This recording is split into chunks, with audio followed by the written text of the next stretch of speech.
Yeah, right.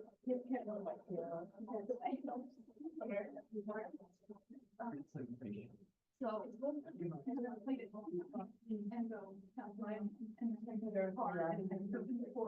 of it. If you find a back,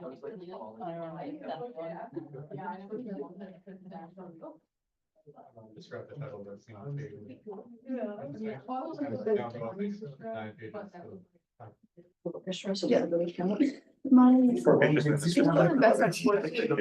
Very good. Like, I will say I'm actually very good at it. I don't say that. But that's like, you can see. I've read it before. Because, I mean, they did methods and then results. And then concert, I didn't have time to look at it. I sight read that music concert. I looked at it. I feel like I'm having a stroke. Walgreens, okay. And I was like, okay, tell me where it's changed up. Like, I'm looking. Are you going to Walgreens? Saturday. And I didn't do it. So I don't know where about that. Like, go through all that. And then just play. So I think the worst hour we ever had was a violin, either a string stay or an entire instrument out of tune itself.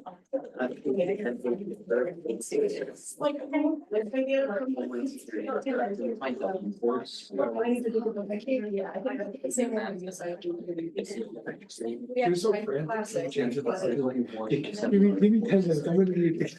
Okay. I'm looking at classics. Like I've so Never been rest. again. I'm working on it. We can know it's. Not working so far, like. So I can tell us, put out. So they just go to the next, like, the next floor. And I hear the key change and I'm like, yeah. So like, I don't know.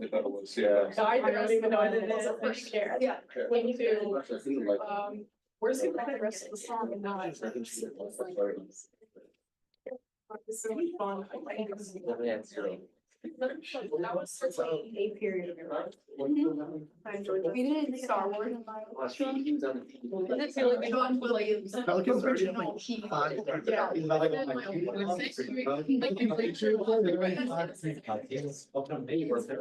Pelicans? Their first game is tonight. They already have 5 players on the injury report. Like, we put Star Wars. They didn't play a game yet. How are It you? actually sounded like my mom was like, it felt like Let me swap out. Ion has a cool. Then I looked at the recording. This is. Yeah, you can hear every imperfection and yeah. Illness. People that don't know music. Exactly. Yeah. It's still an energy drink though. Me was listening to this 100 times. Yeah, That like, trumpet crack there, that was 110 out of tune, milligrams. that note was Yeah, what's wrong. the- Like, that chord didn't quite hit the way it was supposed to. Dad, what is wrong with you? I didn't have. But it was fun. Like, I hate playing. I'm a flop. I play I feel a little tired. Never. I'm not a fan. Like- For John Williams music. Like, when you were younger, did you have a cell phone going to baseball practice? How is that different? Genuinely, like, how is that different? You don't need to have a caffeine every day. It's gonna, you're gonna slow your heart. But. See, you felt like you were having a heart attack like a couple weeks ago.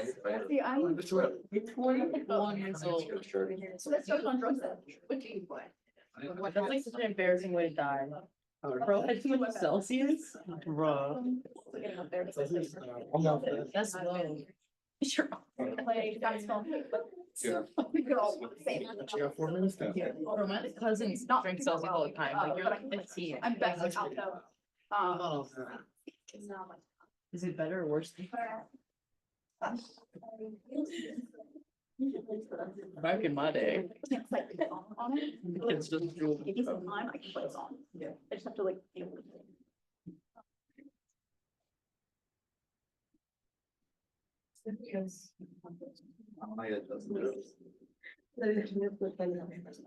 From set with myself. So, any. Do I have this? Page I'm on. So they have like it was worse than the album. 106. Yes, So you cover most of the rest. yes. Well, but it's once you learn one thing, you're gonna say, it can't be that. Trombone is like, I can figure out trombone, it's not working. I didn't even know she. Trombone's anytime. I mean, like, I can figure it out by ear, it's like, I just can't like, I can't hit the position immediately yet. Yeah. Like, I haven't worked on it. But I can right on. Yeah. I can, but I can It's tell not where they get like, what I. That's not excellent. I have a trombone player. She was like, okay, I guess it's like better, but still. It's in Berkeley. You're so charming. Yeah. No, I Yeah, I think it's like a. Hands are really bad. except. She. Usually when we call it. Like after she said. I call you. They're two. I was thinking it right now. Okay, well, I couldn't answer. I'm trying to be RA because I just didn't understand. Like, I'm trying to go back to product. Bro, they better hire Justin. Send a chat. I can't.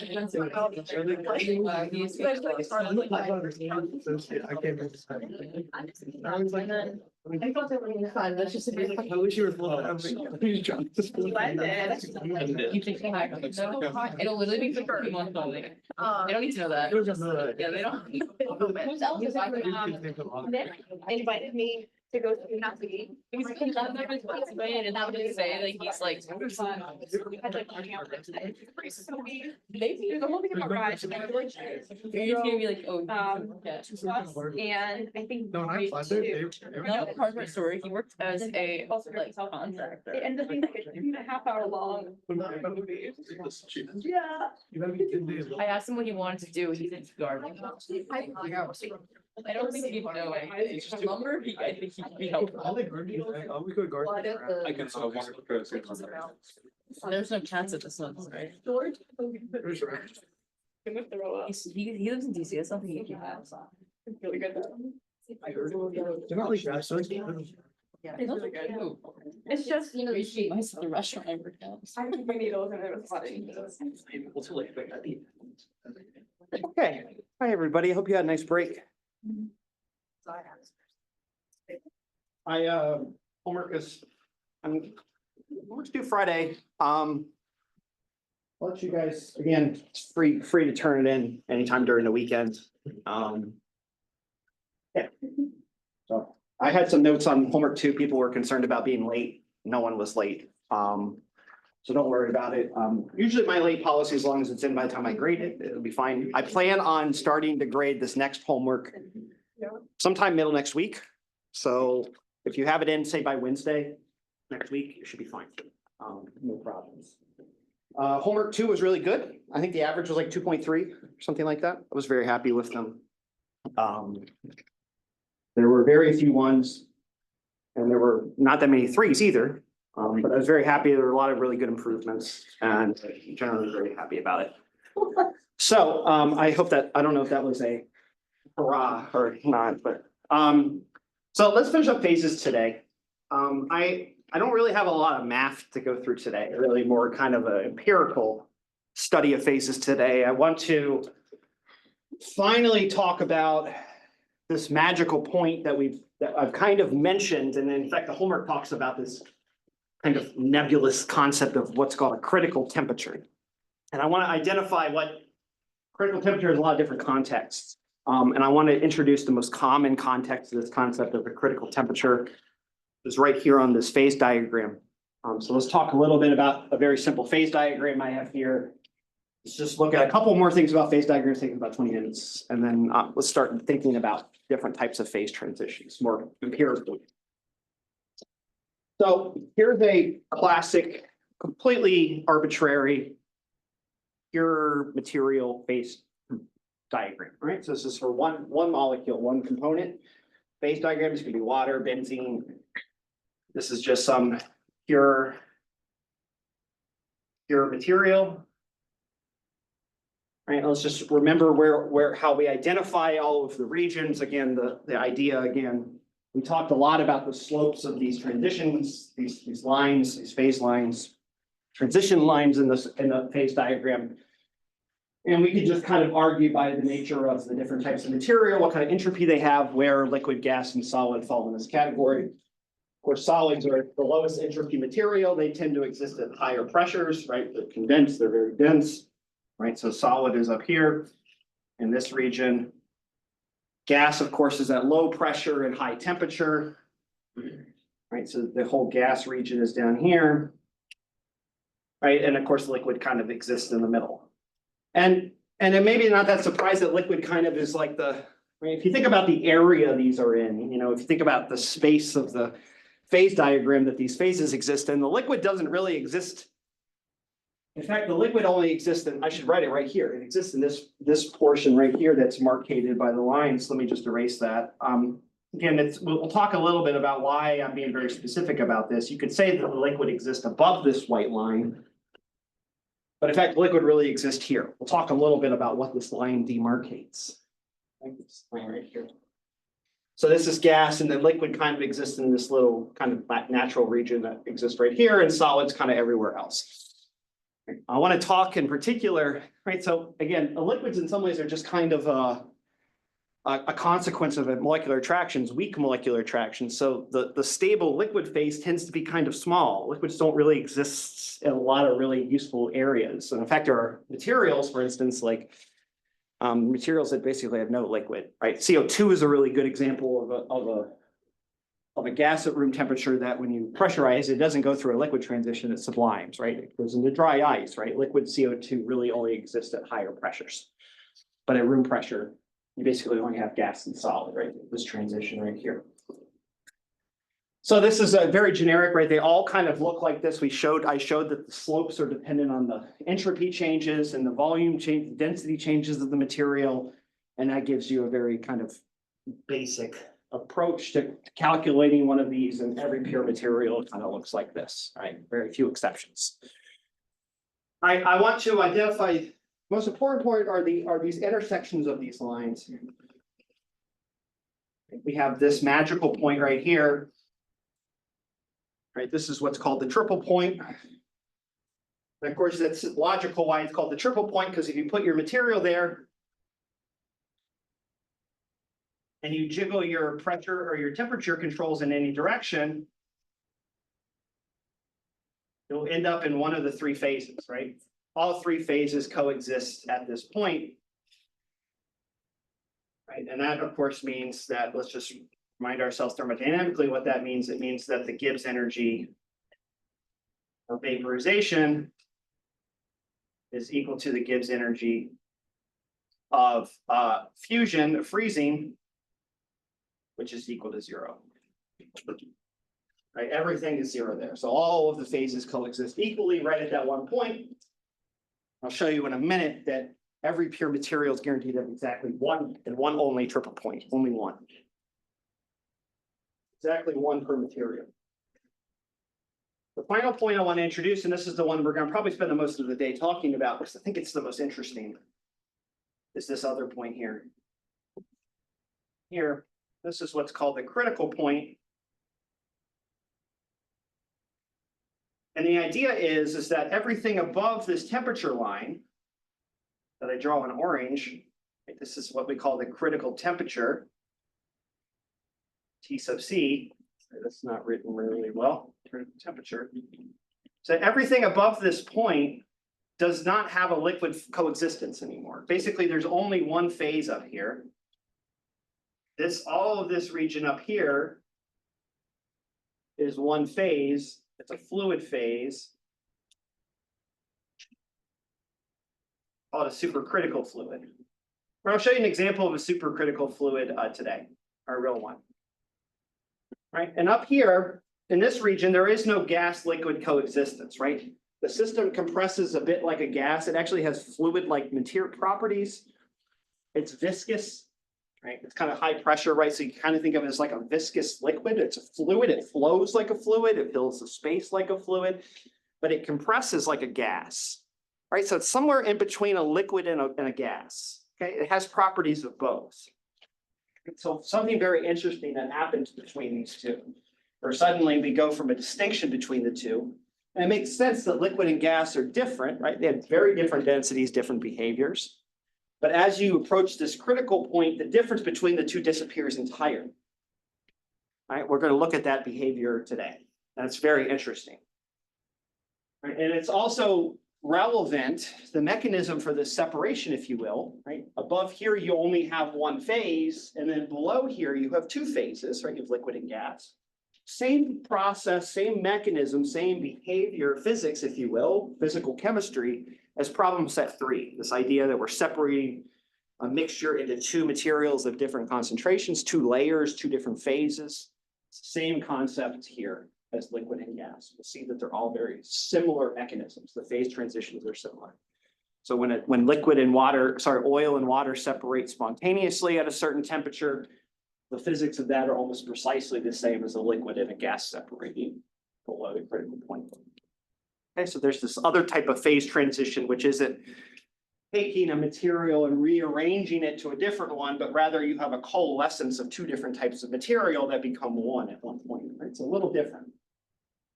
Right, so we'll look at that today.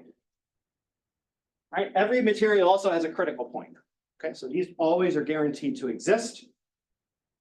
Where they exist depends on the material. All right, so what I want to talk a little bit about is just very briefly, kind of the general properties of these phase diagrams. And the idea is, can we get a sense of, given what point are we at in our phase diagram, if we can say something about how many phases coexist at that point. Right? Imagine we don't know this, right? Imagine we don't know this curve at all. Right? And we're just randomly picking temperatures and pressures that we're putting our material in and seeing what phases they're at. Let's say I start here, for instance, and I look at what I have. I have one phase, it's solid. And I'm curious, if I go this way, for instance, what happens? Do I go to two phases? What's the possibilities, right?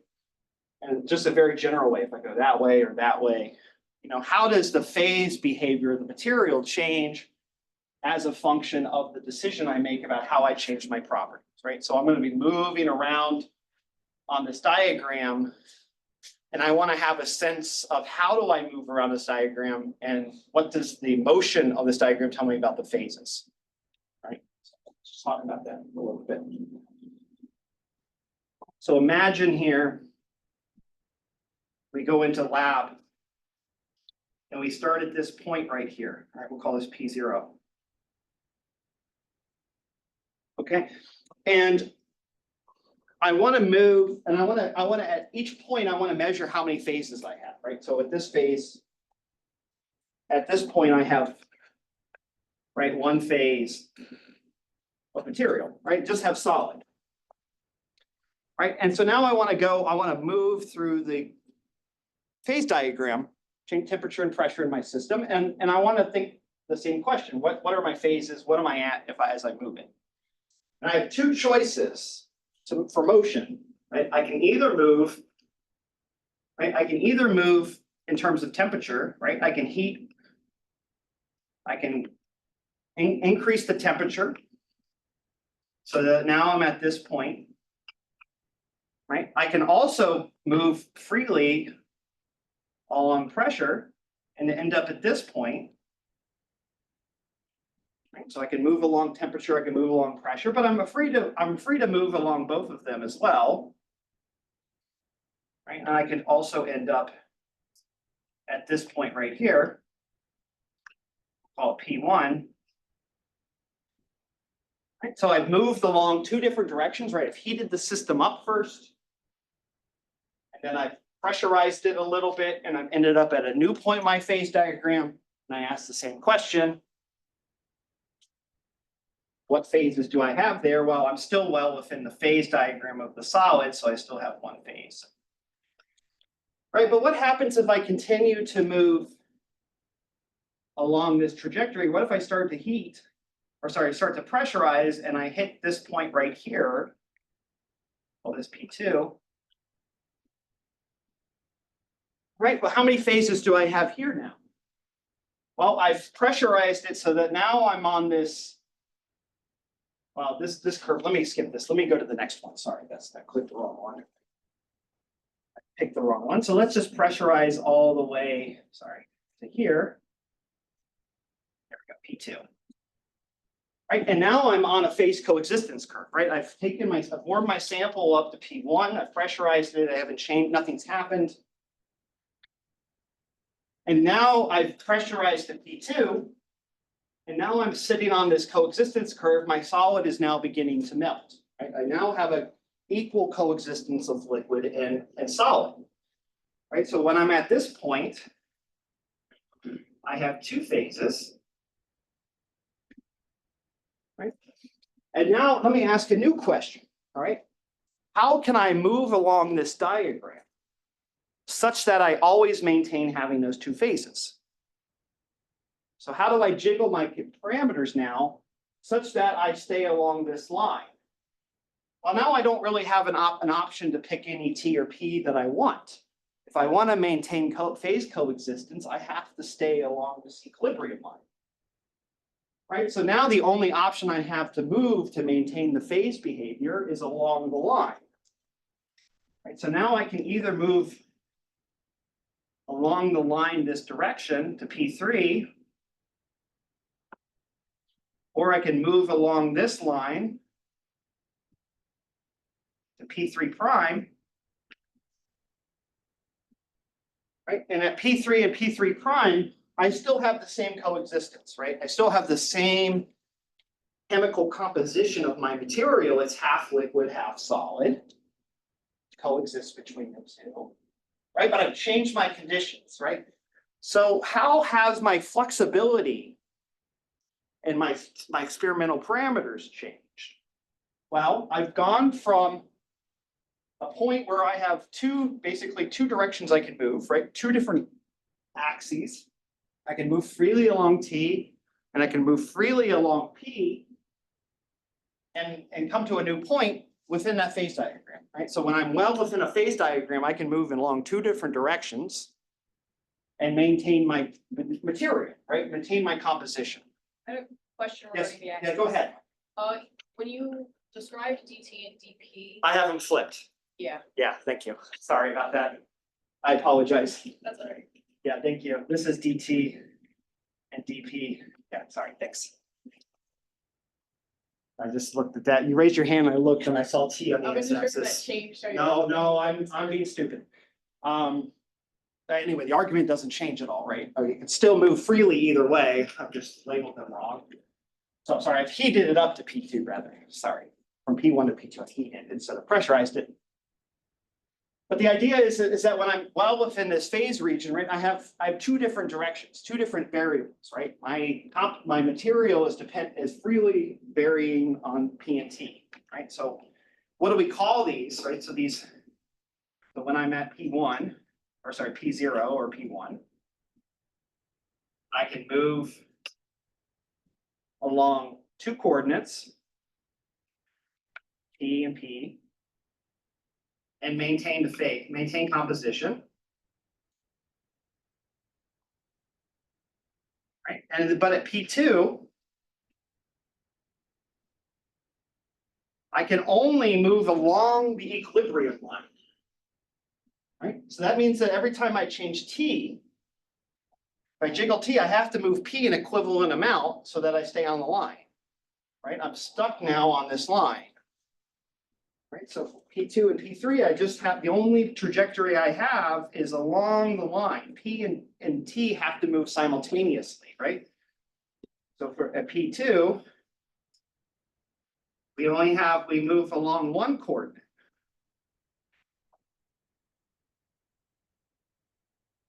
Which is just the equilibrium line, the phase coexistence line, which is along the coexistence line. Right, and we know that the change in P divided by the change in T is delta H over T delta V. Right, so delta, this means that dP along line depends on dt. Right, the ratio has to be fixed. So every time we move P by this much, we have to move T equivalently so that the ratio equals this. That's the equilibrium line. Okay, so we only have one coordinate, right, to maintain that phase. All right, there's one more point I want to mention, which is this triple point here. All right, what about that point? So let's say, for instance, I'm at this point at triple point. Let's call this P, right? So I've cooled my system down and depressurized it. So now that I'm at the triple point, subside a little bit of space. And so now I'm here on the triple point, or right? And let me ask the same question. What do I have at P4? Well, I have all three phases here, right? So now I have a system that has all three phases.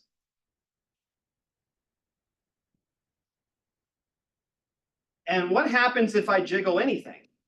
If I move along T, this way I end up in one phase. If I move along T, I end up in one phase. I boil everything off. This way I freeze.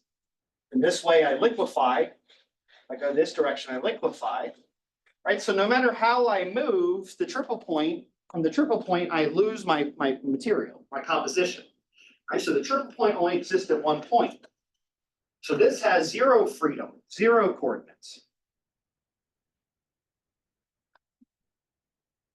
Which means that it's a fixed point. Zero free coordinates. So let me say that. Zero coordinates free. Right? We can't move along any point. We can't move along any direction because we leave it immediately. Okay, so there's this correlation, if you will, right, between how many phases I have at a certain point and how many different ways I can move in the phase diagram to maintain that. Okay, right. So I have one phase I can move two different ways. If I have two phases I can move one way. If I have three phases I can move zero direction. Right, it's fixed at one point only in temperature, and pressure. All right, so this should give you a sense that there's some sort of relationship here between these, what we call degrees of freedom, these ways that we can move through the system, different ways that we can change T and P, and the number of phases that are available to us at that point. Right, and that is one of Gibbs's, our local friend Gibbs's great contributions. Other than Gibbs free energy, this is what's called the Gibbs phase rule.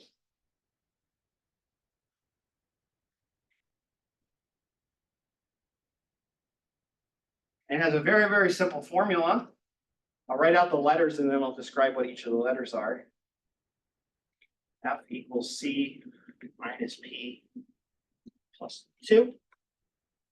Where F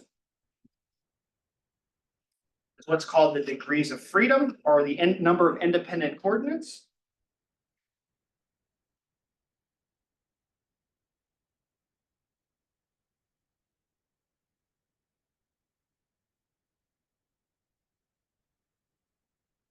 Right? And by coordinates, I mean, for instance, temperature and pressure.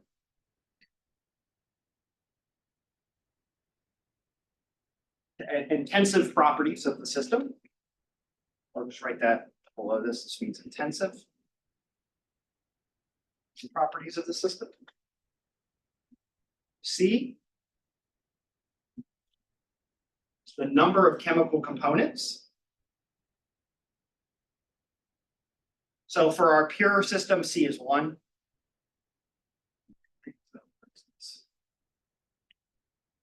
C is 1. This is a pure material.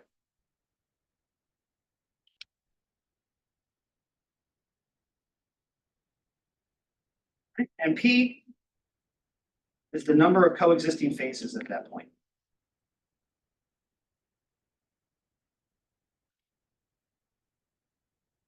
Okay, really, really simple formula. Let's just do a quick example. Okay. So let's say we have pure water. Okay. Water diagram. So we have one component.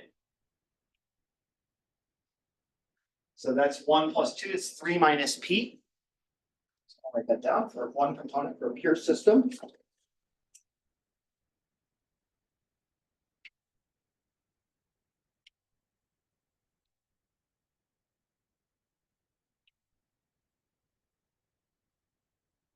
Three minus P. Right, so let's think about like a pure phase, right? We're sitting in solid. So like pure solid. Or liquid or gas, whatever one you want to pick, it doesn't matter. Then F is 2. It's 3 minus 1. Right, so what does this mean? Well, this means that there are 2 intensive variables in my system that I can jiggle and I maintain my phase component, my components, right? My phases don't change. Right, so what this is telling me is that at this point in the phase diagram, if I move along T or I move along P, nothing happens, right? The system just gets hotter, it compresses. The material might change a little bit in density, for instance, but there's no phase transition, right? It's still the same phase, same material. And so these 2 degrees of freedom, the intensive variables, of course, are T and P. Right, so you can move freely along T and P in a pure region, in a pure material.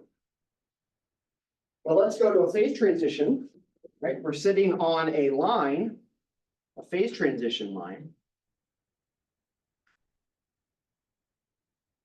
This is phase coexistence.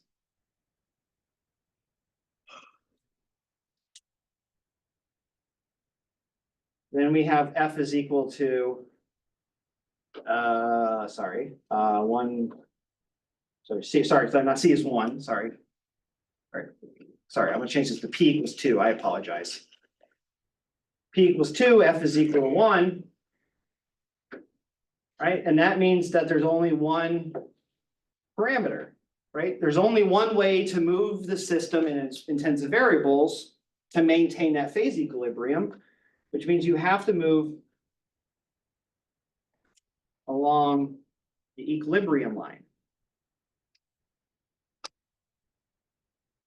That satisfies the Clapeyron equation, which says that dP dt, the ratio of your move along P versus T, has to be the change in the enthalpy divided by T times the change in the volume. So this is a line, right? Our curve. Right? You have to allow P to equilibrate along with T to maintain that phase coexistence. You can only move along one direction, if you will. You can move along a line, not a square, not a plane, right? A TP square, but rather along a line. And finally, for P equals 3, which is the triple point, again, it should be kind of obvious at this point what goes on here. The trip point, F is 0.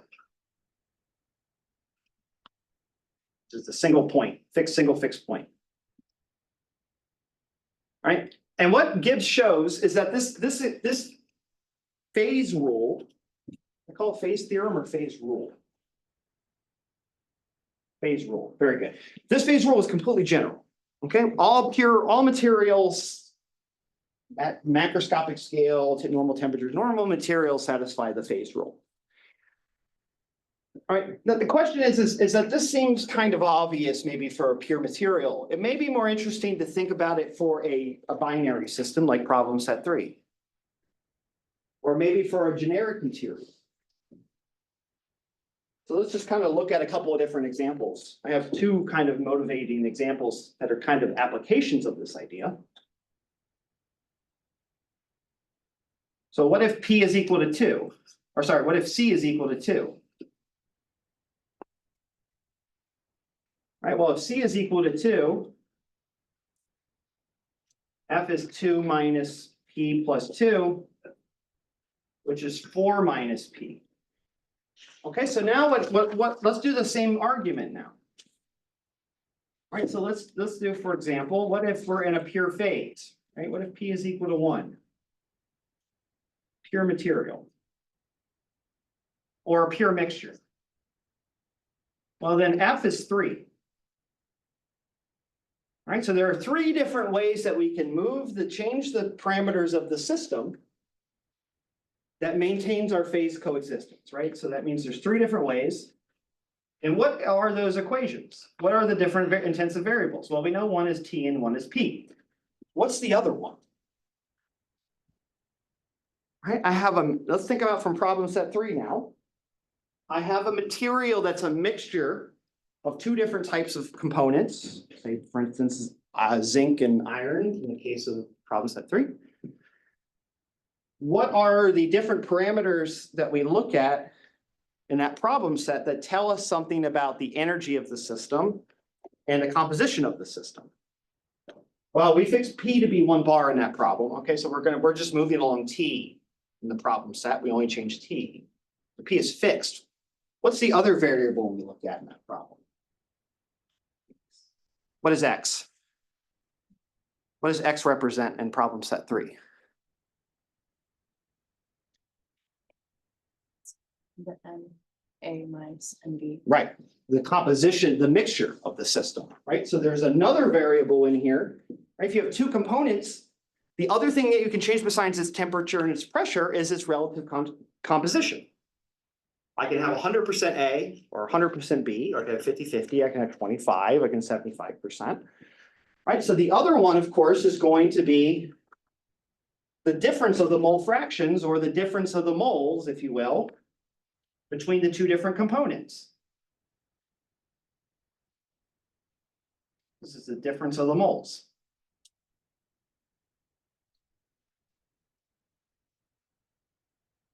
When you do problem set 3, you'll realize that at different temperatures, right, you start with initially with a 50-50 mixture of iron and zinc. 50-50 mixture is really hot, it's this molten liquid, right? And you cool it down to below its critical temperature. What you see is that it splits into two phases that are different mixtures, right? They separate. And how they separate, where you end up on that phase diagram depends on the temperature, of course.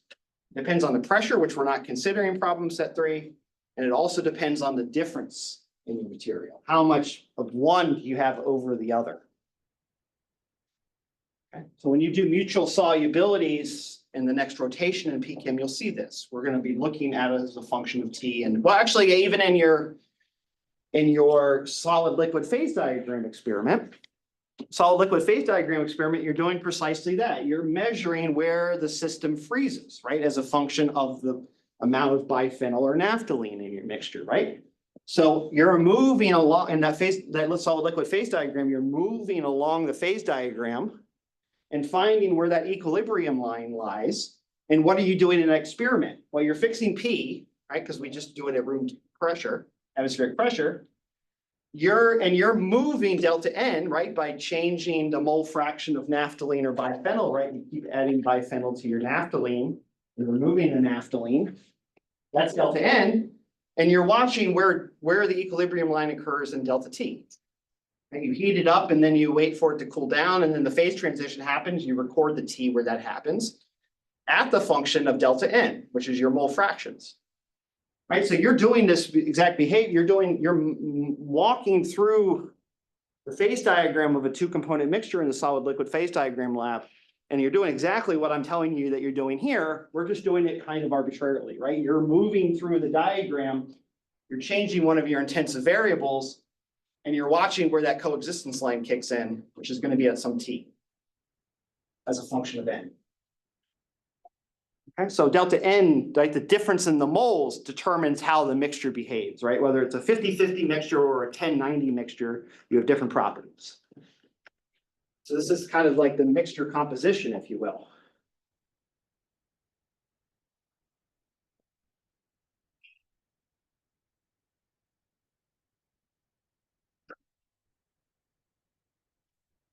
Now, what you may also notice is very interesting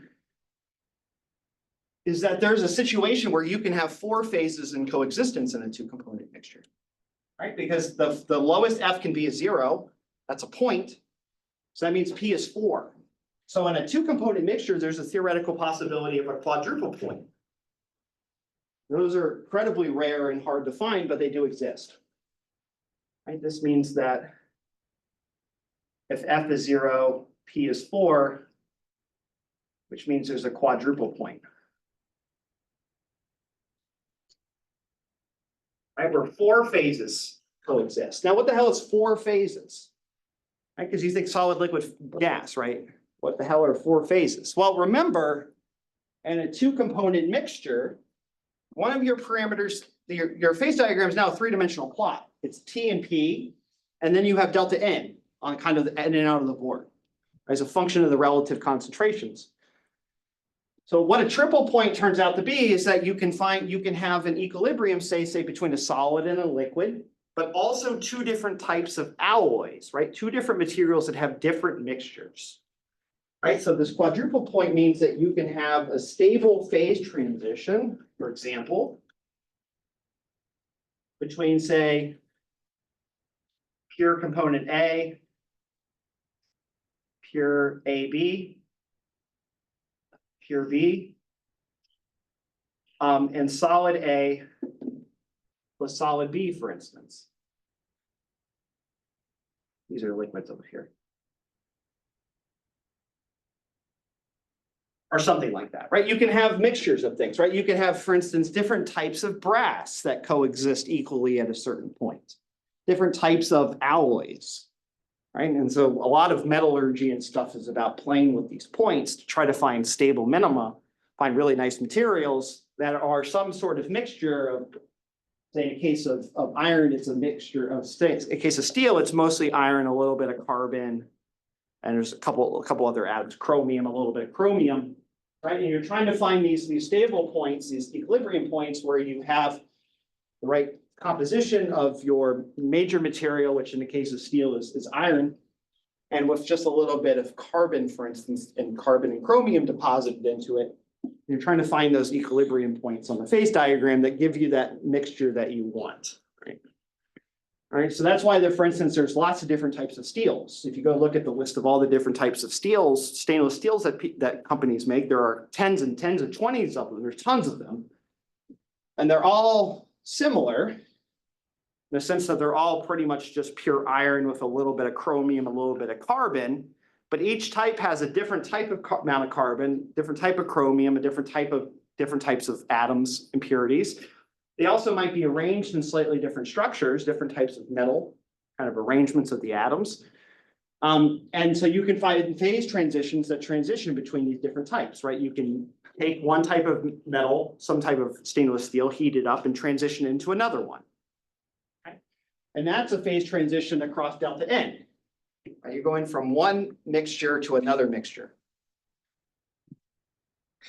So again, the lab and the problem set really kind of focus in on this point. Okay, one more thing I want to show you, just a really nice example, is that this also is a way for us to look at a phase diagram and tell you if it's BS or not. Right, so the Gibbs rule makes it easy to verify validity of phase diagram.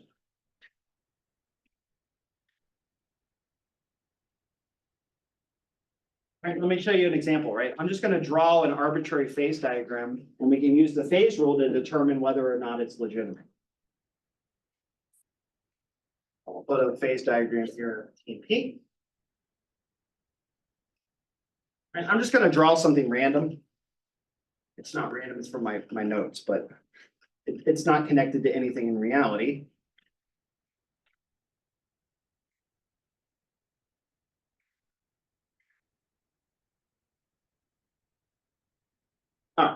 So let's imagine we have a phase diagram that looks like this. I'm going to label each of the phases with the different letters. This is alpha, this is beta, this is gamma, this is epsilon, and this is delta. All right, so here's my magic phase diagram. And my question is this valid?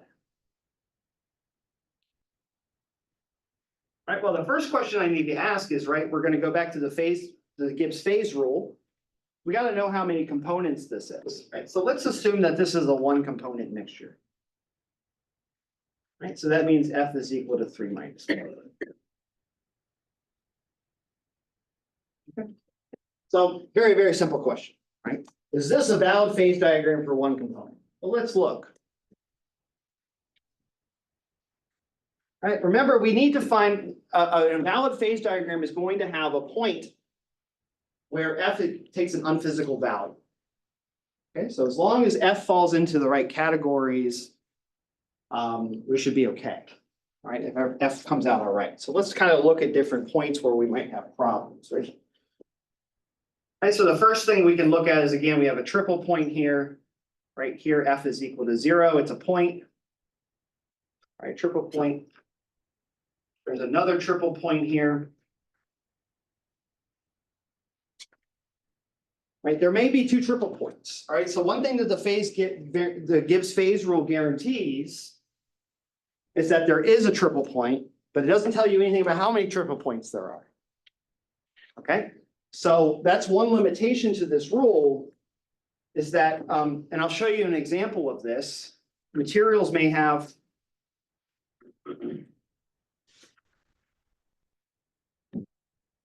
multiple triple points. Right? May have multiple triple points, right? So that doesn't help us, but I mean, we can, we've got some phase equilibrium lines. They all seem reasonable. And of course, F is 2 in all of these little interiors. There's one point that really sticks out like a sore thumb, right? It's this one right here. And what is F here? Well, we have 4 phases coexisting here. Right, so F is -1, right? This is impossible.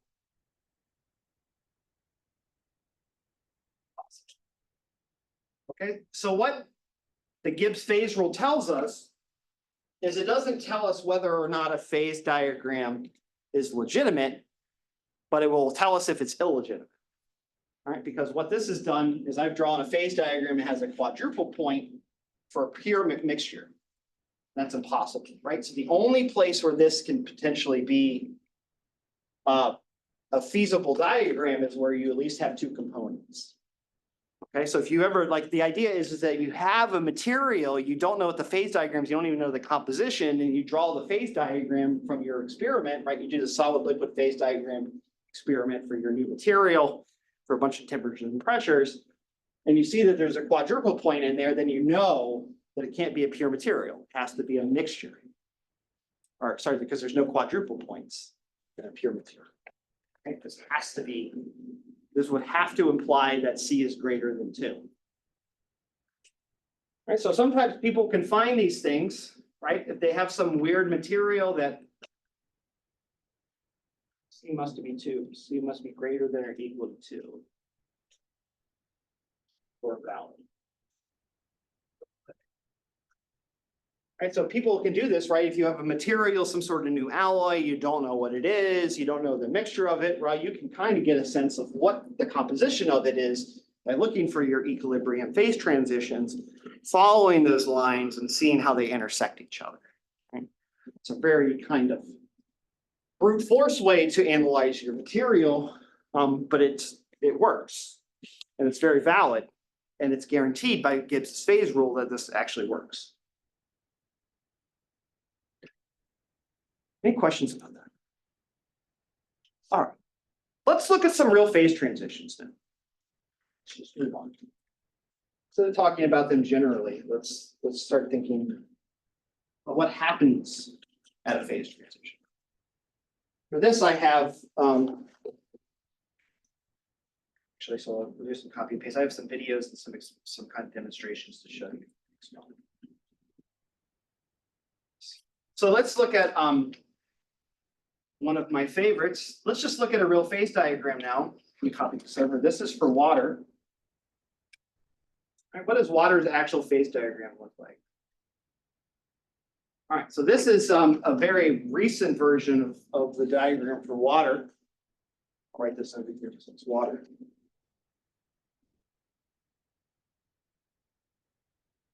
Okay.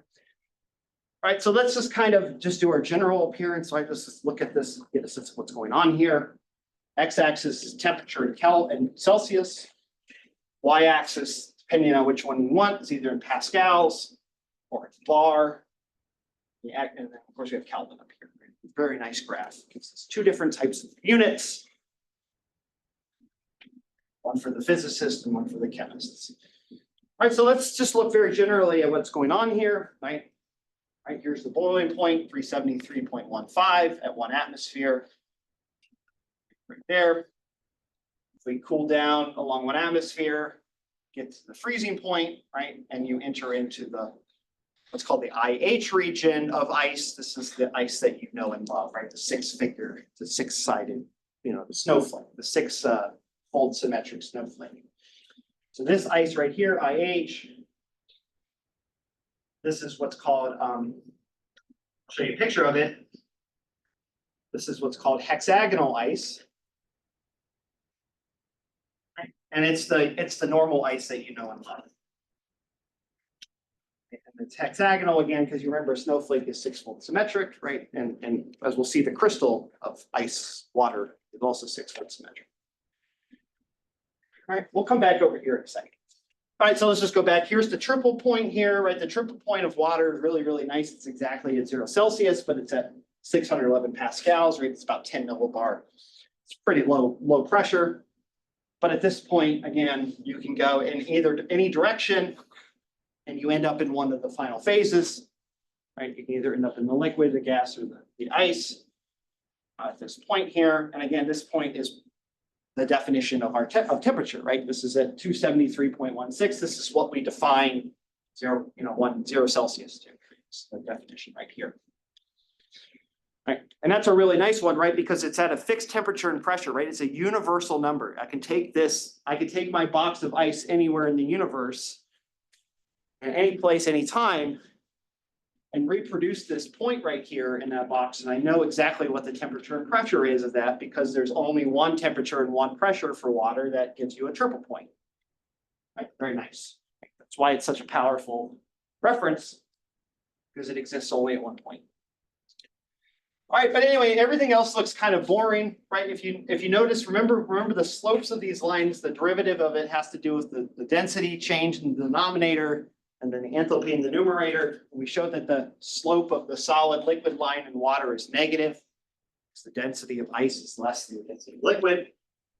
And you can kind of see that. It's very, very sharp, but you can kind of see that it's starting to drift this way, right? But it's basically straight up because, again, the density difference is quite big. But you'll notice that what happens to the Solidus line is it starts to turn out this way, right? There's something weird going on up here, right? Where it starts to deviate and then continue this way. And the reason why is not because of the liquid. Liquid water is liquid water.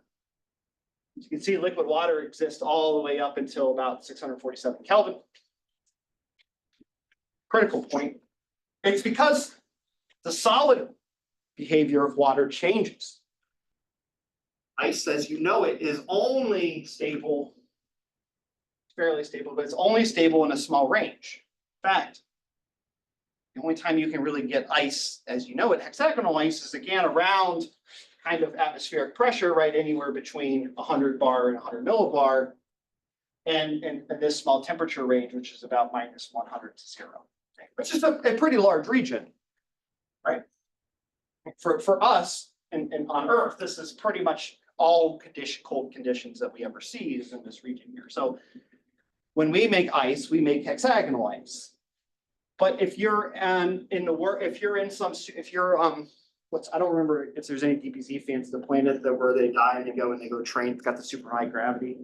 If you live on that planet in DBZ and you freeze water, well, first of all, water freezes at a different temperature. And it's not too much different because of the density change. You get very, very steep slope here. But if I'm at 10 kilobar, maybe it's about 5 kilobar here of pressure. My water freezes at 256 Kelvin, not 273. And I get a different structure. Each one of these ices that are labeled here are a different crystal structure of water. They're different arrangement of water molecules. Each one of these, so that's really interesting about ice, is ice does not have just one solid phase. It has 15. I think it's about 15 now. How many do I have on here? 1, 2, 3, 4, 5, 6, 7, 8, 9, 10. to 13. So 2 missing on here, I think, that were discovered after this plot was made. So that's the interesting thing is that the phase diagram of materials, especially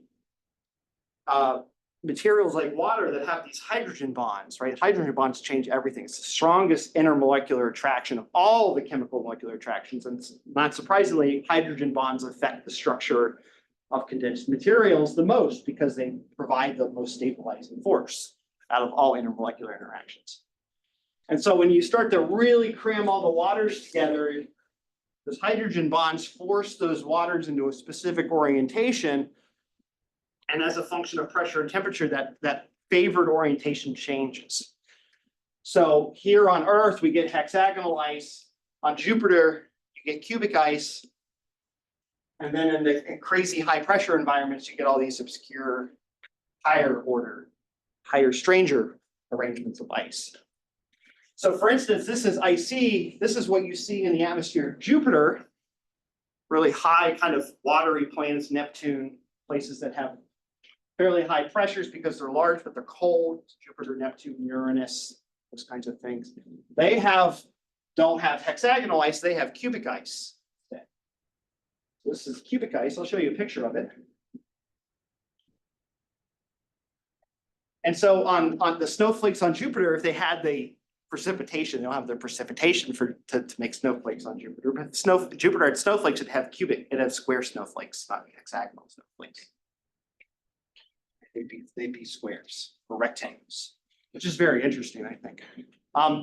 As you can see, there are many different other ones. I want to show you what all these look like. Just kind of give you that kind of picture. So what I have here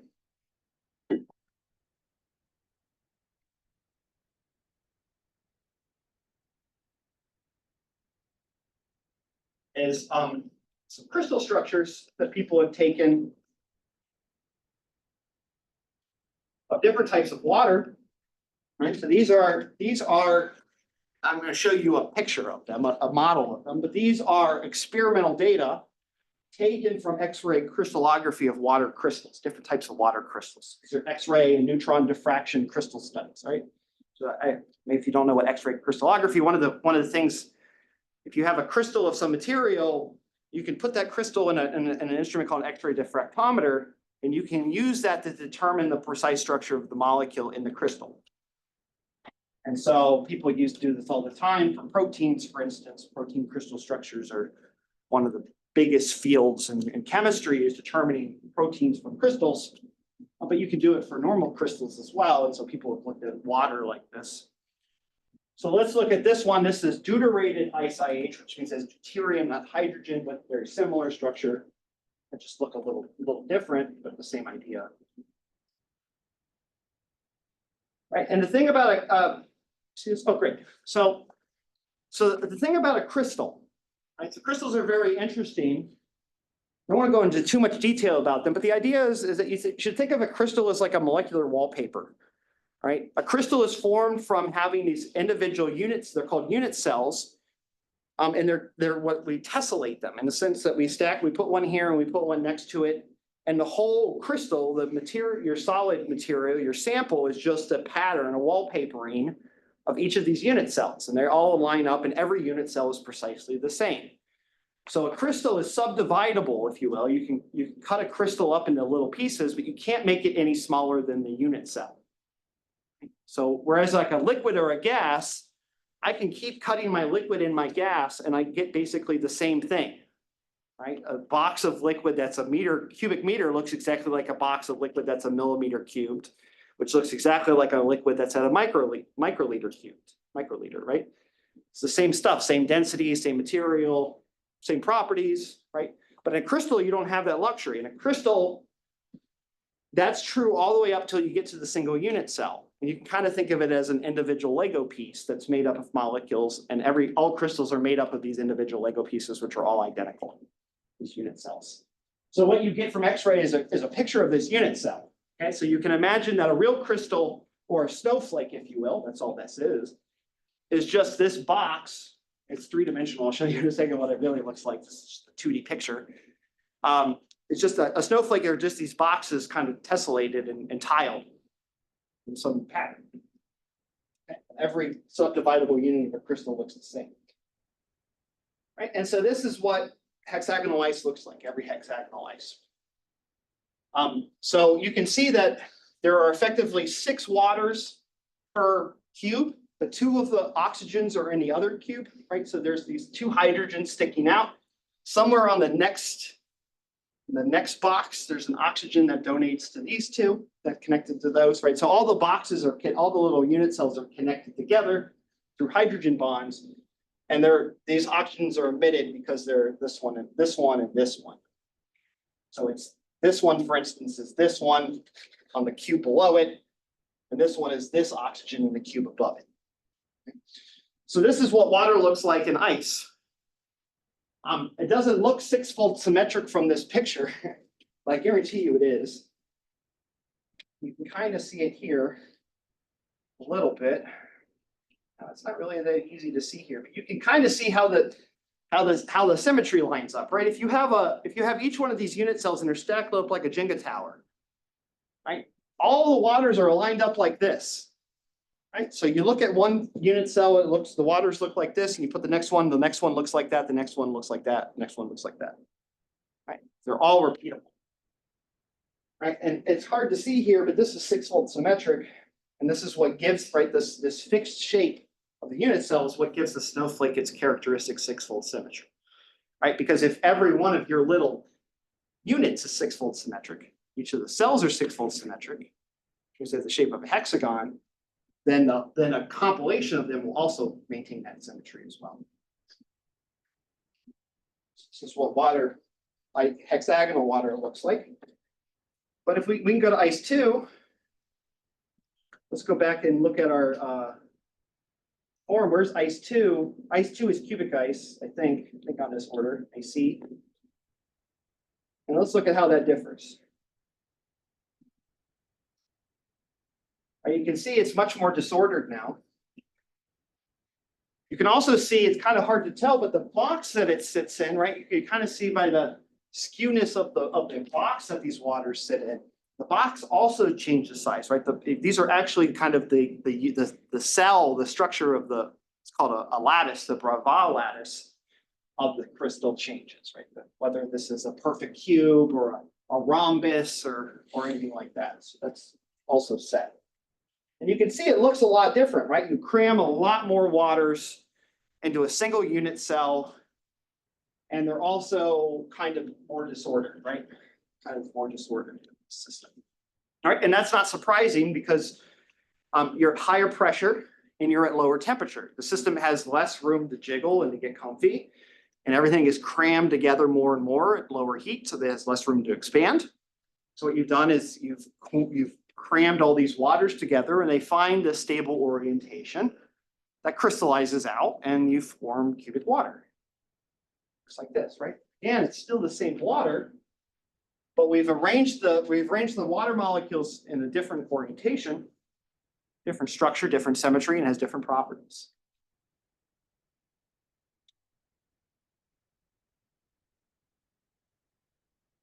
Let's just look at some other ones. Here's ice 4.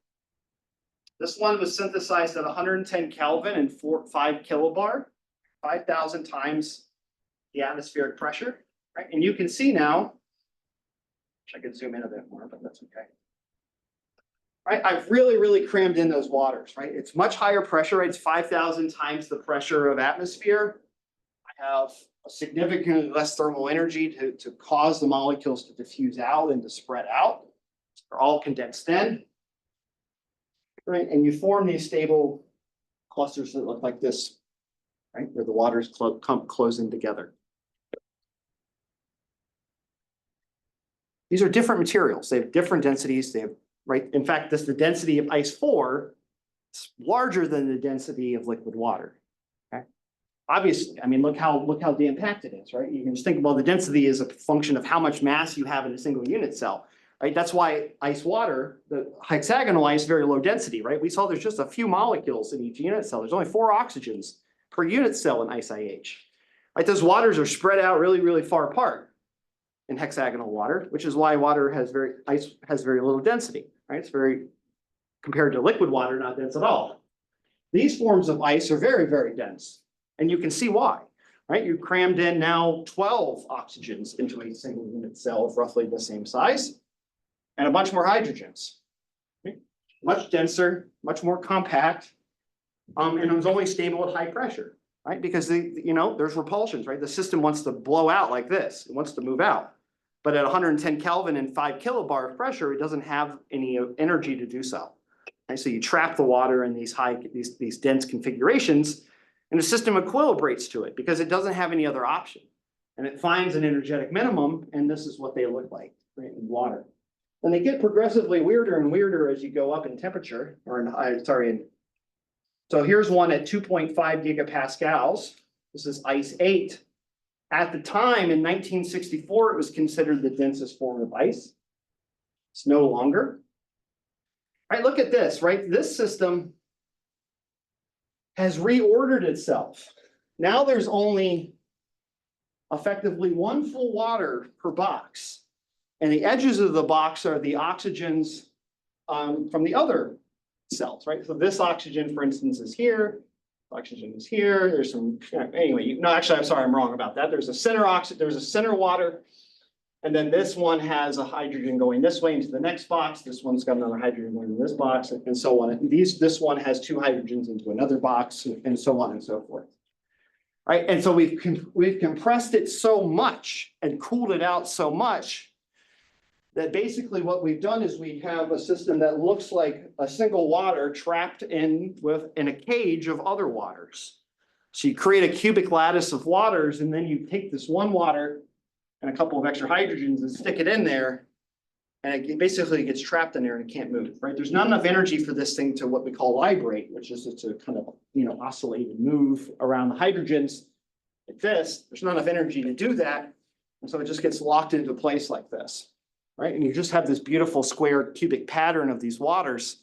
You have this really kind of high pressure cubic, very, very dense material where everything is jammed together, right? And you can see, if you think about the average distance between the oxygens, if you look at the previous ones, right, the oxygens are fairly far apart. This one, they're really, really close together. Everything's jam-packed, right? That leads me to show you one more. And then I have one more thing I want to show you at the end of this. All right, so this is from 2021. This is the most recent form of water ice that was discovered, ice 19. So this is at 100 Kelvin and 2 gigapascals of pressure, right? That's about 101,000. It's about, was that about a millionth of an atmosphere? 10 million, million atmospheres, something like that, million atmospheres, give or take. Okay, and this is what's called glassy ice, so it's not stable. Right, it's a material, right? What this ice wants to do, you freeze it out and it forms a glass. What is a glass? A glass is a metastable material that is in an arrangement that's not ideal. All right, it wants to rearrange, but it can't for kinetic reasons. It doesn't have enough energy to rearrange. Okay, so for instance, glass, I've mentioned this before, glass has a melting temperature. If it gets hot enough, glass will melt because glass is not stable. Glass wants to diffuse and become a liquid. But glass has been stuck in this solid phase where the energy required to get out of the phase is significant enough that it takes forever to do that. There are glasses that do melt, for instance, in Europe during heat waves in Europe, ancient Catholic stained glass and stuff, it melts all the time. Older types of glass will melt, single pane glass. Stained glass and stuff like that will melt because, in fact, it's thermodynamically favorable for glass to melt. It just doesn't because the kinetics are too slow, right? So this is the same idea. We're forcing water into this really high pressure, low temperature region where it gets stuck in an arrangement that it doesn't really like to be in, but it has to because it doesn't have enough energy to get out of it. And so you make this water ice model, you can make this water 19. And it has kind of a crazy structure. Again, it looks like that last structure we looked at was super, super dense. Everything's pulled together, right? You have this center water that's connected to a bunch of waters on the outside like this. Ice 19 is so, but the ice 4, that really dense water we looked at, looked kind of like this. You had these nicely arranged squares, cubes, these cages of water, atoms with a little water in the middle, right? And they were nicely kind of arranged in a square, right? So when you tessellate them and form a crystal, you make a nice pattern like this, where it just kind of looks like a bunch of nice squares all lined together. Water 9, you have so much damn pressure and it's so cold that the system can't jiggle itself out anymore. Right? It doesn't have enough energy to arrange itself in this 90s pattern. So instead it finds this what's called a frustrated pattern, which overall has a square cubic symmetry to it, right? It's still a square, but you can see everything is kind of tilted to each other. Like the system is stuck in this frustrated form where everything is kind of skewed off of each other, but everything is skewed off in just the right way that it's okay with this. But obviously the system would want to kind of spread, if it had enough energy, it would want to spread out and stabilize and look like this instead, right? Where everything is nicely, neatly arranged. Right, so this is entropically favorable to go from this to this. But it's not, doesn't have enough energy to be able to overcome the forces from the external pressure and the low temperature. There's not enough heat. So the system gets trapped in these frustrated glassy forms like this, and you form these new types of ices. Okay, so now there are 19 forms of water ice. This is the 19th. Okay, I want to show you one more example. All right, so the last thing I want to show you, last 10 minutes are these critical points. I want to show you two examples of a critical point. So let me just remind you, let's go back to our curve here. What happens at a critical point? Well, remember there's a type of phase transition where, like, for instance, we go down in temperature or pressure or temperature this way, right? Where we go from liquid to gas, right? A boiling point. Like the system releases some amount of heat or absorbs some amount of heat to go from liquid to gas or vice versa. So change in density, right? You get one material change into a different material. What happens at the critical point? Imagine that I put my system along this coexistence line, right? So I only have 1 degree of freedom now, phase rule. And I start at the boiling point and I slowly climb my way up to the critical point. I lie along this line. Okay, what happens? And I just slowly go past the critical point, right? So I come in and I go to the critical point, just go right past it. Okay, slowly, what happens? Well, here's the interesting thing. When I go from across vapor to liquid, right, I'm going from one material that has low density to a material that's high density.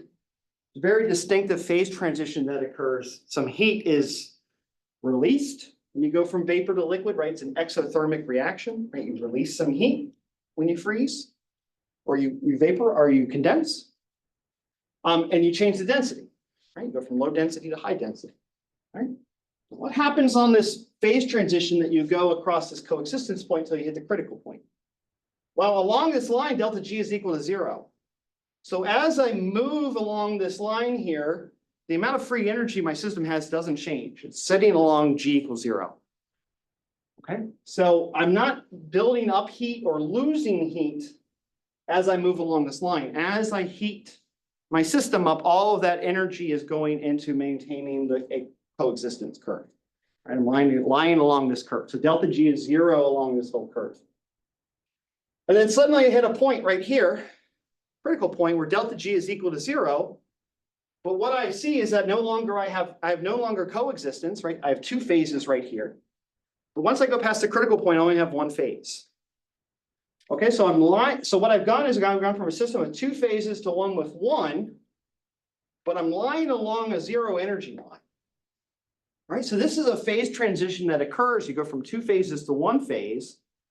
No energy is exchanged, right? Because delta G is 0. There's no change in delta G. You're along equilibrium. So there's no energy transfer.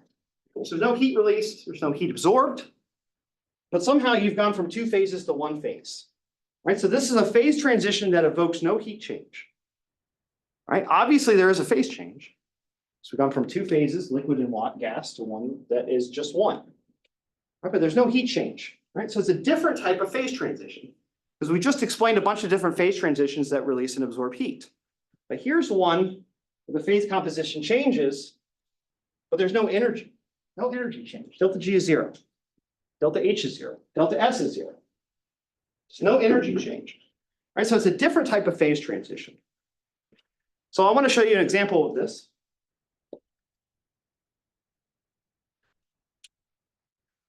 And this is the classic example. This one I don't think is CO2. I forget what this is. But this is a mixture. This is the same thing happens in carbon dioxide. I believe this is a mixture of two different organic molecules. And so what we have here is a beaker, not a beaker, sorry, a test tube of, I think it's fluorobenzene, and something else, okay?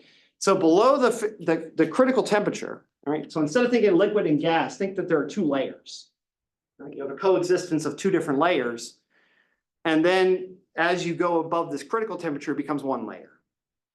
Okay? Instead of it being two phases, it's two different layers. Okay? So at low temperature like this, what you see is this is not the best quality. Let's see if I can get that. Quality.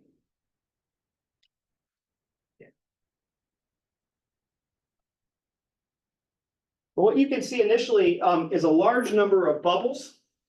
Right, you have two immiscible liquids that are trying to mix, right? And they can't mix very well, but as you start to heat it up, the miscibility of the materials increases.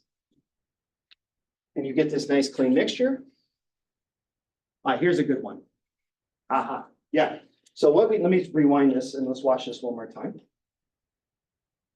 So this is much better. So here initially we have two layers. So we have this large layer right here, this kind of clear liquid, and you can see there's this frothy layer at the bottom of some other material, okay? So what we're gonna do is, what he's doing is he's heating this mixture up to the point where, as we'll see, they start to co-add together. Right, and see what happens right at the point where they start to mix, the system becomes incredibly cloudy. All right, we've gone from basically two well-defined layers, and all we've done is heat the system up, and suddenly there's this point where you get this cloudy mixture, right? It goes from having two defined layers that are one's opaque and one's clear to one very, very cloudy mixture. And then as we continue to drive it over the phase transition temperature, we'll see that this cloudiness will begin to clear up as we drive it above the temperature. Oh, you know what? I think we're going the other way. I'm sorry. So we started with one phase, we get to the cloudy, and now we have two phases. So we're actually cooling this down. I apologize. So you can see now I have two phases, right? I have this lower density phase and I have this higher density phase, two different mixtures, two different liquids. What I started with was a pure mixture. I apologize. And what happens is that let's just take this backwards, right? We go from two fairly clear phases into this murky mixture into one clear phase, basically one clear phase. I think I was just using the light and I thought it was a layer. Right, so this is what's happening as you go over this critical point, right? This is exactly what you see when you boil a system or you put CO2 and make it supercritical. You have a material, say for instance in carbon dioxide, you have some gas and you have some liquid carbon dioxide and you start to heat it up.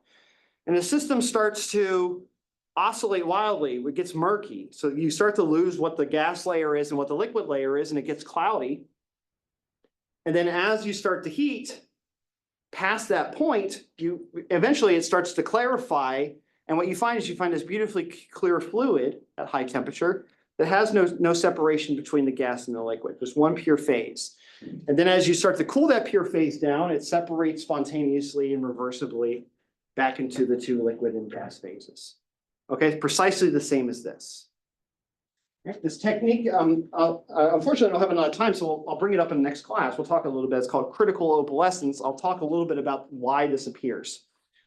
The one thing I want to show you, and unfortunately, I don't have the time to do it all, so we'll do it on Monday. I just want to show you an example of this, a different example.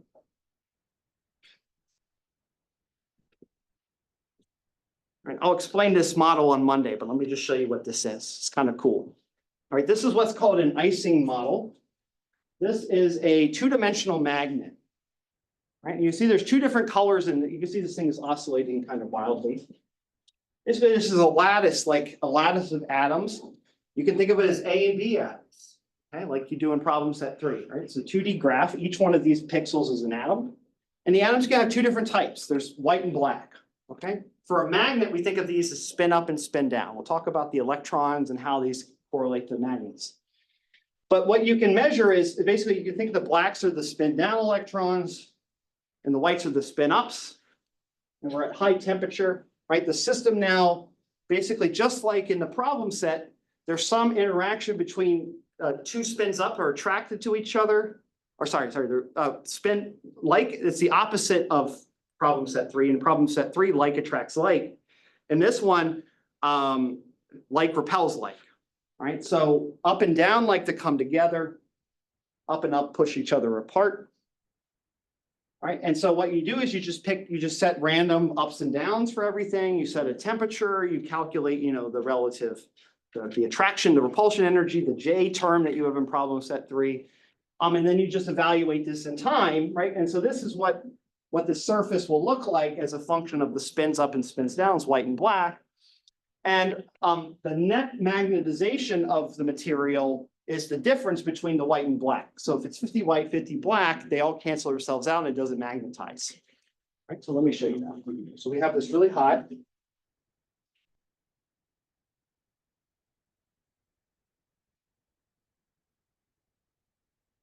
Magnetization. Right, so this is right here. This curve right here is magnetization. So at 0, it's not magnetic at all. And you'll see it's oscillating. But as we'll see, if you wait for it long enough, it'll oscillate around 0. And you can kind of see that, right? There's about 50% black and 50% white, right? And it's kind of random. It's clumpy, but it's moving around randomly. And on average, there's about 50% white and 50% black. If we let this equilibrate for like a minute, it'll go to 0. Okay, so this is what like a magnet looks like at high temperature, like iron, for instance. Iron basically, if a piece of iron is sitting by itself, it won't be magnetic at all until you provide a field. Right, I'll show you that to you on Monday. But as you start to cool iron down, it actually hits a specific temperature where the iron will spontaneously magnetize. It's called the Curie temperature. Another thing I'll talk about on Monday. But there's a magic temperature where this system suddenly goes from being 50% up, 50% down to a magnetic field to suddenly becoming magnetic, right? And for iron, that's about 50 Kelvin. And so what will happen is I can drop the temperature down. And what we'll actually see, and we'll watch this more carefully next class. I bring the temperature down to lower than the critical point, and I'll restart it. You can see the system kind of spontaneously organizes itself. Right? The system doesn't have enough energy now to modulate, to swap spins, to go spin up, spin down, to exchange spins, to make everything go random, right? It kind of looked like TV static at first. I've cooled the system down. Now the system has the attractions between like and against each other, like and different. There's not enough energy to overcome those. So the attractions between like spins or the repulsions between like spins cancel or basically dominate, and the system doesn't oscillate anymore. And what we end up finding ourselves in is a situation where we have some steady state distribution of black atoms and steady state distribution of white atoms. That is in fact net black or net white because it actually invokes a magnetic moment. Right, so what we'll actually find is we'll look at this example compared to the critical point of a gas, supercritical point like that video we saw. We'll see this exact same process, that there's this magical temperature where the system goes from a coexistence of say white and black, they just are constantly moving as a gas, they're just totally random, and then you hit that temperature, then suddenly the system organizes itself spontaneously. And you'll get overall a net magnetic moment, i.e. you'll have more black than white or vice versa, and the system magnetically spontaneously becomes magnetic. Okay. So iron does this. If iron is above 50 Kelvin, it's not magnetic. Bring it down below 50 Kelvin, it spontaneously magnetizes. And this phase, as we'll see on Monday, this phase transition is exactly the same with our critical point. All right. Sorry I couldn't get to it today, but on Monday, it'll be a fun little experiment. You guys have a nice weekend.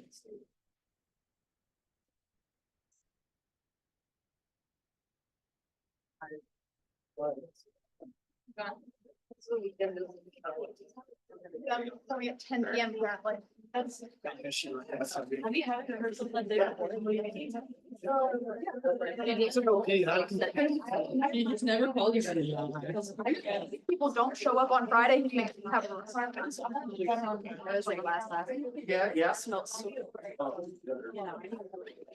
Okay, all right. Let me just say stuff. But I still don't get you, but I know, it's different. I don't know what time for you. I just got.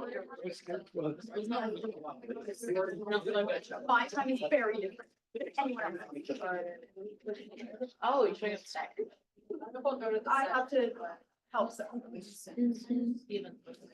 Don't make me try. I would take care of that. It's because, we're doing it between like from 9 to Rehearsal, 11.